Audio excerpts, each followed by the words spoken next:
But the other person or the male part at that stage here, the only thing I know is sex. But the problem is those things are not communicated. So the problem is we did not communicate before.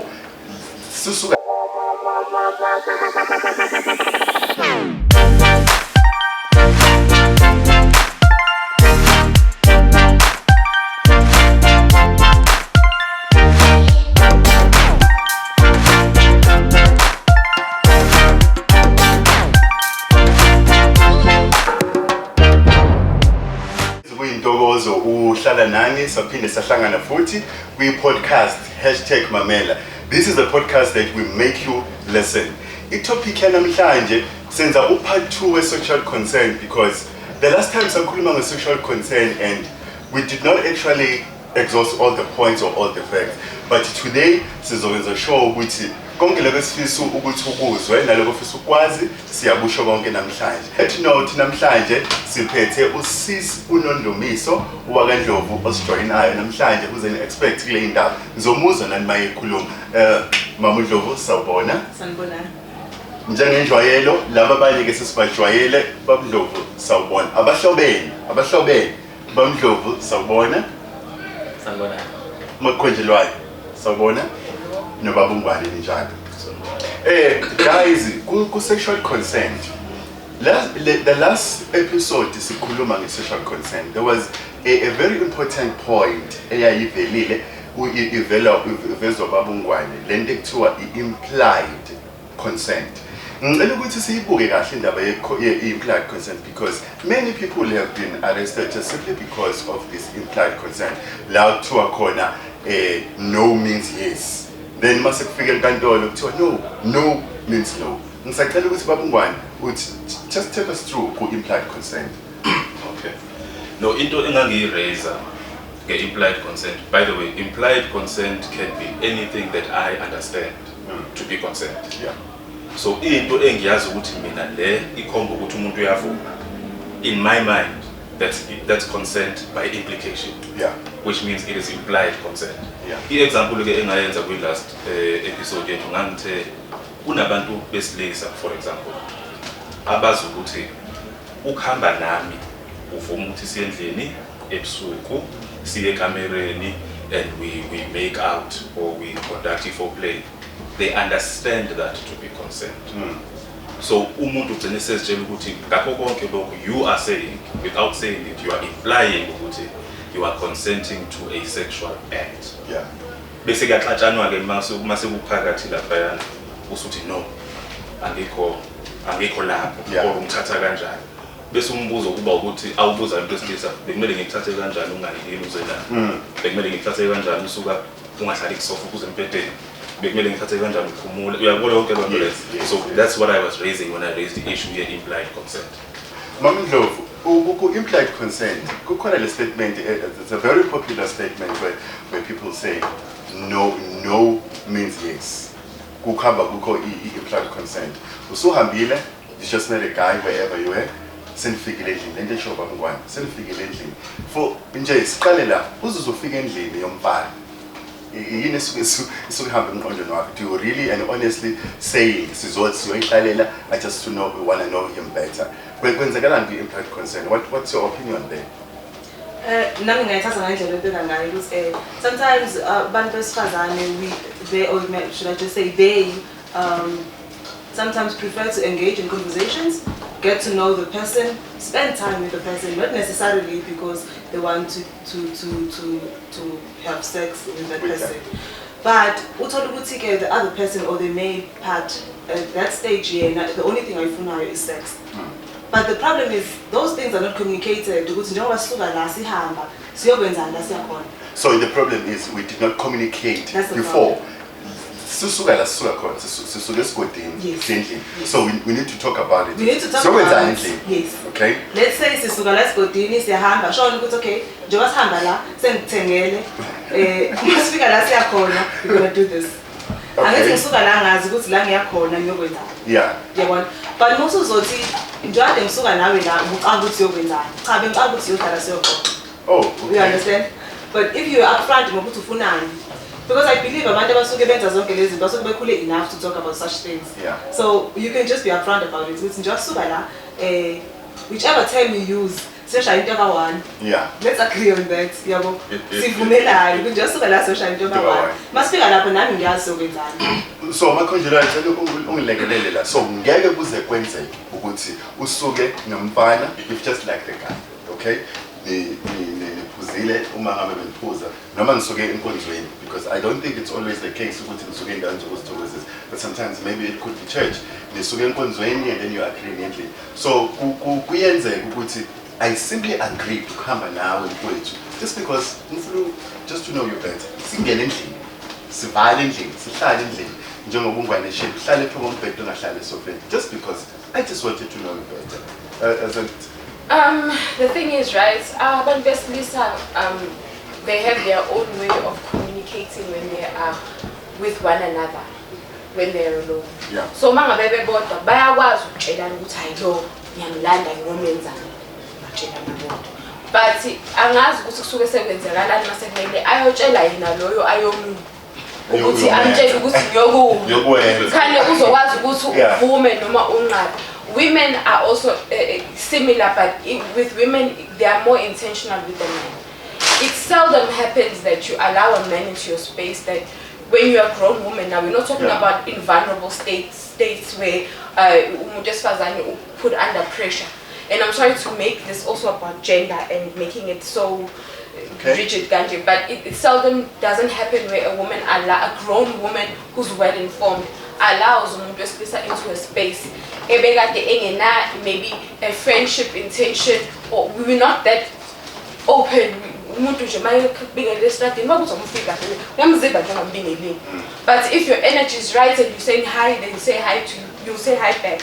What I'm trying to explain is that kumuntu esifazane uma ngabe evumile ukuhamba nawe, there's an element of trust that shouldn't be abused. But with men, when they see that you, oh, she trusts me, usebona ngazathi usuvumile ukuthi so kodwa wena usubungafuthi samele uphinde usebenzise lento ethu umlomo ucommunicate nami I'm not sending you any subliminals, nothing.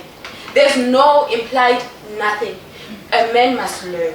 Yabona njengoba umuntu esifazane efundile over the years to speak for themselves. I still stand for this.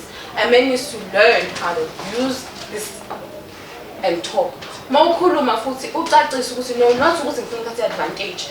Like I know some men want to be gentlemen. They don't want to stick ukuthi okay yeah ufuna ukuthi vele namhlanje mina nawe yabo kubeka into esenzayo. But omunye umuntu esilisa uzobona ngazathi he's being rude, or it's not what he's being taught, or kumele asebenzise game to get to. Women like honesty. Like we have to figure this out. So these are my expectations. It's better if you're upfront. It works much easier. Babindlovu, you are a married man, I believe. So angikho sure ukuthi kwenzeka kanjani emshadweni. Njengamanje njengoba sikhuluma la, I think this is just a general lokhuzana or eyenzeka kuma relationship where uthola umuntu endaweni. So I don't think abantu abashadile batholane endaweni. These are two people who have agreed kunesivumelwano esenzekile labantu ababili bangena emshadweni. So ngicela ukuthi ungihighlightele ukuthi kulento esikhulumayo in general iyenzeka inasemshadweni. As it the same thing ukuthi before siye kamereni, the fact that I'm married to you does not mean sesiyolala. Just because sesingene kamereni sesiyolala. I think we talked about this ku part 1, but I think it's still relevant ukuthi sikhulume ngalo namhlanje ukuthi the fact ukuthi you and I are married. Uma singene kamereni akusho ukuthi just because when you just want to have sex, so it's okay, let's just have sex. How does it work in the marriage life? Mhlawumbe ngifisa uqala lapha emuva kodwa ke ngoku singifaka la ngizoqala khona lokufaka khona. Ekamereni is obvious.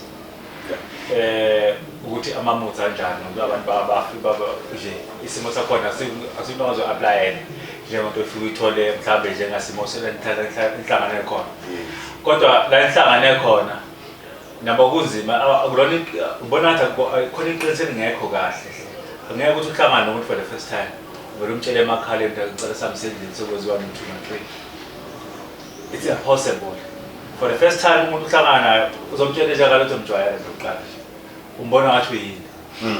yabo so sokhuluma namaqiniso ngendlela ukuthi ukwazi lento le why fanele yenziwe endlini ivalelwe uma ngenazi imfihlo imfihlo yakhona iqala emqondweni ibe imfihlo emqondweni for lo muntu othizeni osukumbeka leyo yingakho nasendlini fanele ngabe expose okwazi uku-expose la sohlangana khona esontweni washo ngeke sahambe siphume esontweni sokwenza itheni mamdlo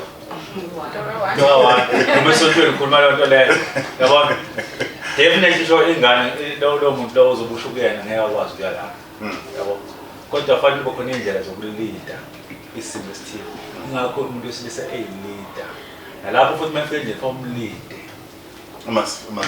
mafike lapho ingakho angifisi ukuyithatha sithathe ngokuthi into ongakwazi ukukhuluma abantu asebejwayelene mhlambe bengakhumbuza bafondana kade sayigcina mana ke eThekwini noma ihlangano abantu asebejwayele kodwa abantu bazoqala nje angeke sikwazi ukuthi bathi abantu akusengabona ukuthe ungathembeki ngosilisa kodwa ngoba angeke futhi amdelele umuntu esifazane umeyisa ukumtshela nje emakhaleni ukuthi asahambe manje sokwenza into ethile umtshele from the start ukuthi asasiyokwenza hayi no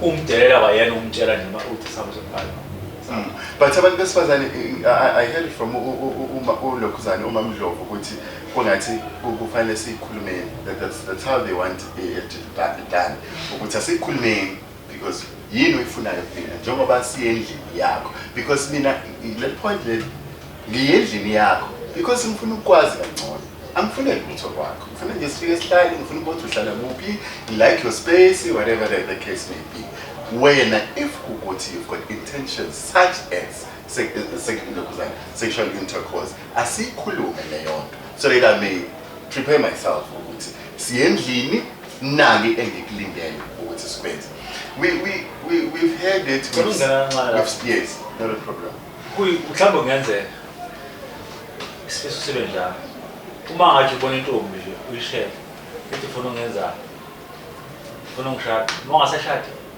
akuthemba yabo so ngamanye amazwi ngisho ukuthi khona ezinye izinto engayikhuluma ekuqaleni zingabi njengoba nizoyiphetha kanjani zingakhulunywa ekuqaleni zingaphethwa zingakhulunywa zingahlala zingakhulunywa zenziwe impilo njalo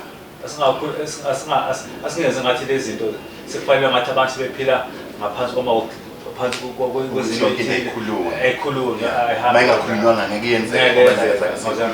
We've heard of cases when couples, whether married or just in a relationship, uzwakala kuthiwe ungiriphile. But these people you all know, which they are in a relationship, they are in a romantic relationship, whether married or not. Kule case when two people being in a relationship and then the woman cries rape. Usaboshiwe ungwane because urape girlfriend yakhe, fiance yakhe, unkosikazi wakhe. Does it still ihamba kuku consent? Does it ihamba kuku implied consent?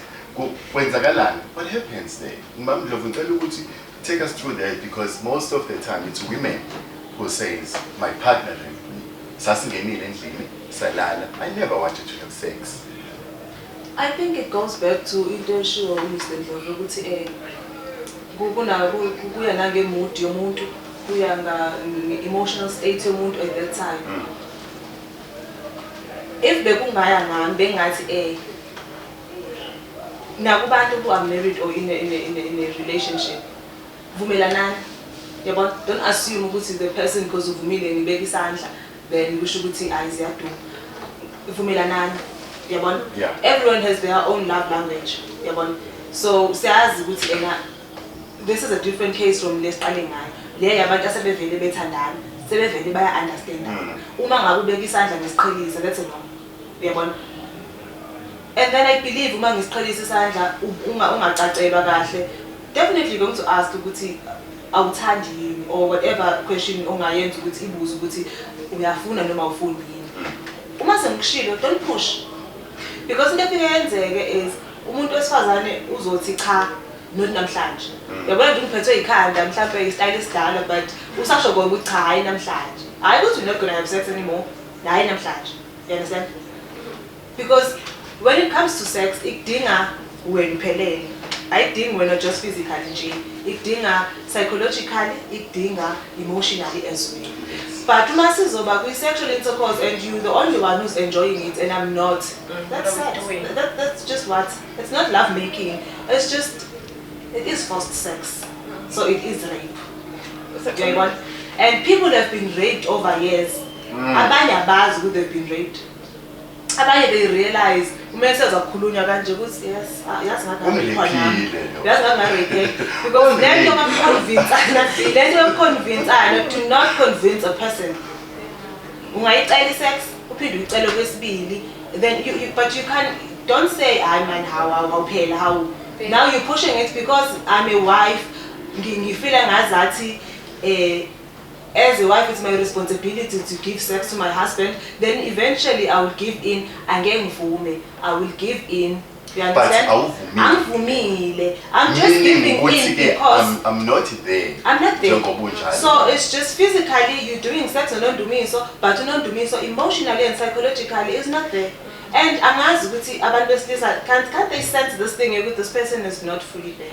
This thing is not happening as usual. But then on that, in that case, have you not given consent? No, not at any stage.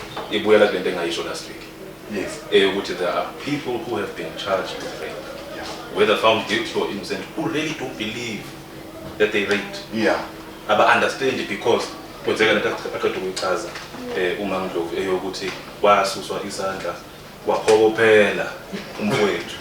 wagcina ethi umama ngoba yiduty yami anginikezele right but engathandi umama engekho lapha njengoba yena ubengafuni but lo mfolo usezitshela ukuthi naye ngimobile nje utshela ukuthi hayi ngimconvinced he doesn't believe that he's raped.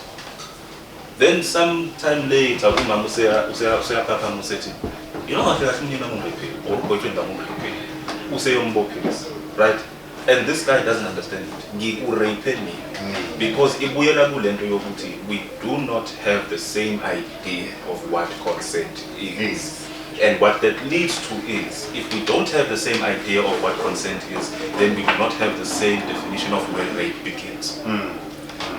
Because wherever rape begins is where I believe consent has stopped. Yeah. For me, right? So, uma consent in kuhuti ukwenza kwakho is implied consent, then I do not believe rape has happened there.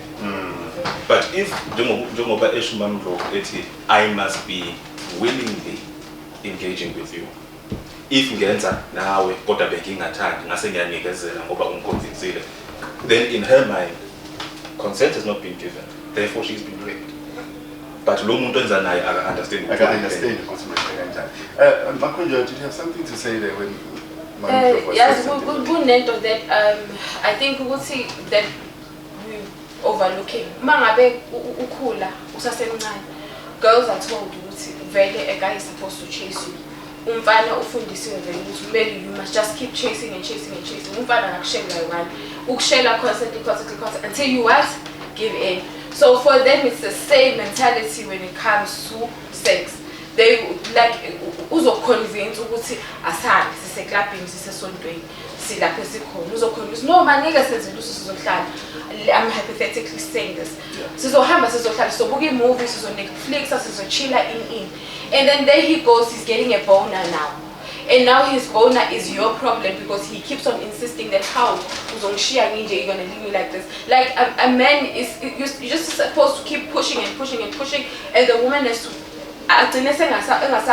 engasakwazi ukuthi hayi outright ukuthi hayi yazi ukuthi yindaba. It's because there's this thing that when you care about someone you don't want to push them over the edge ngoba akayenzi bidlapha ngokuthi akubamba cindezela yabo. That's when we are fighting. Umuntu osakuncenga umakhumula manje ukhumula gently awufuni kodwa bathi ngiyasho ukuthi no like why no stop yabo ngiyakuzubhavumuke nje nawe usukume ya angithi phela ngasho kanjani kunemfundiso ehamba phela emoyeni basifundisa ukuthi umfana uyamblock but khona lapho sofika khona udecide wena ukuthi mase kufike la vele kuyacaca usebele give in uyibonela wena ukuthi isiphi stage leso but angisho ukuthi umuntu oserape ngaleyo ndlela lo oserape ngaleyo ndlela leyo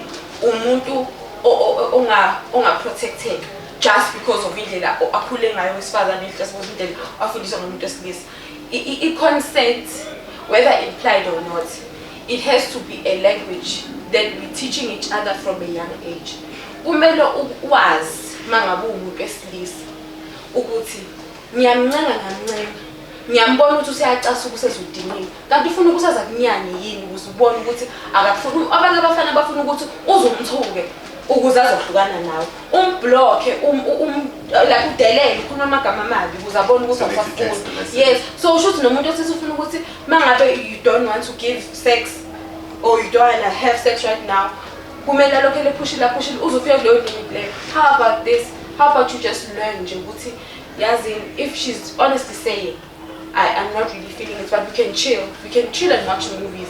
And even if you get your boner, go drink some water, like relax, sit down, or just let me go home. Don't be in that situation again. Like take yourself out of the situation so that you don't have anyone to blame. But is it the same? Is it the same? Would it be the same with men who would say, "I'm fooling now"? Be in a situation where it's men who says, "I'm fooling." Or being in a situation just because my mind is not there. Abona umuntu usenkinga ngaso ngesikhathi. Kakhulu futhi nabantu besifazane. Umuntu wesifazane ufika umuntu wesilisa amcela uthando esamshela. Umuntu wesifazane amshela isikhathi eside. Kuthiwa uqonywe kuthiwa uyasuswa uyagudluzwa abanye abantu sengiqoma ngimsuse eduze kwami kodwa mqomo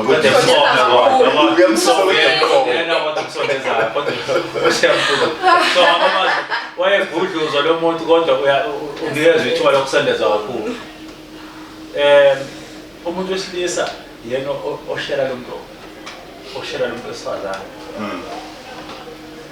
amshele aphinde futhi ubone umuntu wesifazane kube wena omthandayo bese futhi afike kuba ngaphezulu kwakhe ngayo yonke into yabona mhlawumbe ku right for the Lord abantu besilisa yonke i-blame kube yabo nala akasho umuntu wesifazane ukuthi ngifuna ukuthi namhlanje umuntu wesilisa akukho ukuthi umuntu wesifazane i-majority abantu besifazane cishe mhlawumbe mangakubeka in terms of percentage mhlawumbe 5% abantu besifazane abanga-proposa sexual intercourse between umuntu wesilisa nosifazane 5%.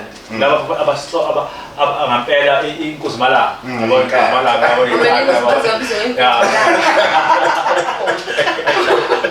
Kodwa every time most of the time kuba umuntu wesilisa who drive. Now ugcina ungazi-ke umuntu wesifazane ukuthi usumone kangakanani by driving. Ngoba ngesikhathi udrive umuntu ufundiswe ngokuthi umuntu wesifazane akavumi nje kalula. Now uma engasavumi nje kalula sekuyi-rape. Now okusho ukuthi-ke abantu besifazane abaningi 99.9% besifazane bareshiwe. Yeah, that's the point I'm getting from what Umamlu was saying. Because the question does it happen with men? Yeah. Right. I believe there are instances where men engage sexually that they are tired. Right. Okay. The only difference is that we do not believe we were raped. Yeah.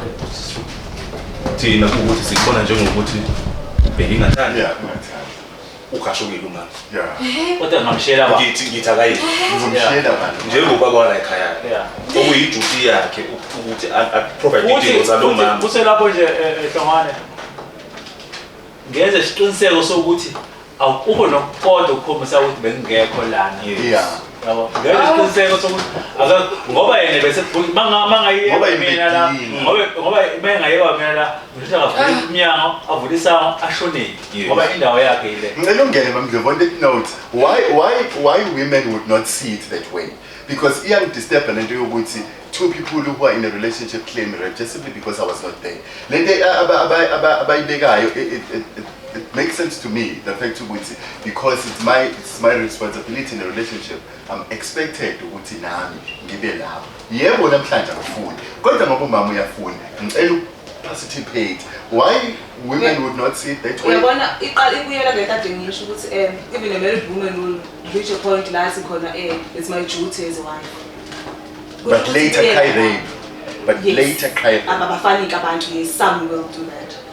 But then kuyenzeka nomuntu wesilisa angafuni to have ucansi ngalelo langa and give in njengoba besho. I believe ekuthenini bakhona abantu besilisa who've been raped, either by their female spouse or raped by another man. So they've been raped. Khona kama rapes langa obvious ukuthi it was rape, there was assault, there was aggression and everything. But ikhona futhi nale rape ebukeke ngathi innocent. Mhlawumbe ibuyela back lento esho umuntu ukuthi they don't see it as rape. But it does not mean it's not rape, because thina abantu besifazane we blackmail them emotionally. Yabona? So if they don't want to give it, then it's okay, choose to sort it, uyazi ukuthi uyitholile. We blackmail them. Yeah. So ekugcineni they just give in. Which he can't do with you. He can't. He can't say the same thing with you. Definitely lose the argument. They always lose that debate. So unfortunately, they do become victims. And bona ba abuseka to a point yokuthi sigcina sibatshela ukuthi kusho ukuthi njengoba ungafuni la kusho ukuthi uyazi ukuthi usorted. I know your schedule. Ngiyakwazi after awukwazi ukuhlala iviki ngaphandle kwayo. So nje ukuthi kuphela 2 weeks uthathe. But then are we saying, can I ask, are we then saying in every instance where you are convinced, whether male or female, Yeah. in every instance where you are convinced by your partner, are we saying that qualifies as rape? Not necessarily. Not necessarily. Where's the difference? Because my understanding is part of what we do in a relationship or a marriage is that part of what I do is convince you to do things that you didn't feel like doing, even outside of Uganda. I convince you to go to a party, I convince you to go to my family for Christmas instead of yours. So in a issue, in every situation where a sexual act happens and one of the partners had to convince the other,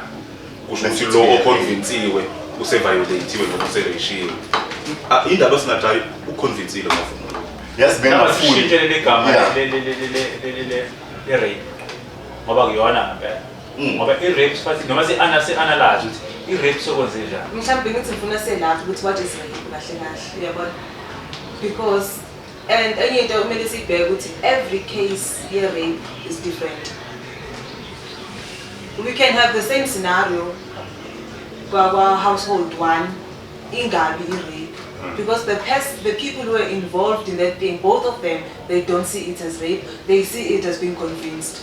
Who household two, umama wakhona or girlfriend wakhona feels ngazathi kodwa was violated, because ihamba ngokuthi the other person yena ifike kanjani kuye, how was it received by the second part, because njengoba esho ukuthi ena umuntu ukuthi ngiyaconvince ukuthi uye emshadweni but awukwazi ukuthi ngihlukumezile ngalokho, uyabona? Kube issue ukuthi nginqobile i-conversation. Why la kwa-sex kungafiki ekuthenini nginqobile i-conversation? It depends on the other person, unfortunately.